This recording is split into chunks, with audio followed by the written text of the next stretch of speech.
Welcome to the Slop Farm. Enjoy the video. You start by verifying prerequisites and making your first request. Ensure Node and Package Manager are installed, then scaffold SRC and public folders. Next, install a client like Axios or use Fetch. On the server, enable cores and expose a JSON API route. Once done, write a small fetch/Axios get to the endpoint from a simple HTML page, include error handling, and log the response. This establishes the handshake, so you can iterate on data shapes and headers.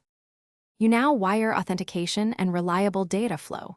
Start by deciding token storage, HTTP only cookie verses in memory, and implement JWT on the backend. Once authenticated, centralize API calls in one client module that sets headers and refresh logic. Use async/await for clarity, check response, status codes, and validate payloads on both client and server to avoid mismatches. Make sure to retry idempotent requests and show loading states. This prevents bad UX and surfaces network or schema issues early. You finish by hardening and testing the integration. Configure environment variables for endpoints, add production build scripts, and ensure secrets stay on the server. Deploy and run end-to-end tests.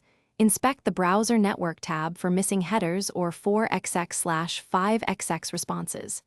If things break, check cores, content type, and authorization headers first, then review server logs and request payloads. Make sure to reproduce the failing request with curl or postman to isolate client verses.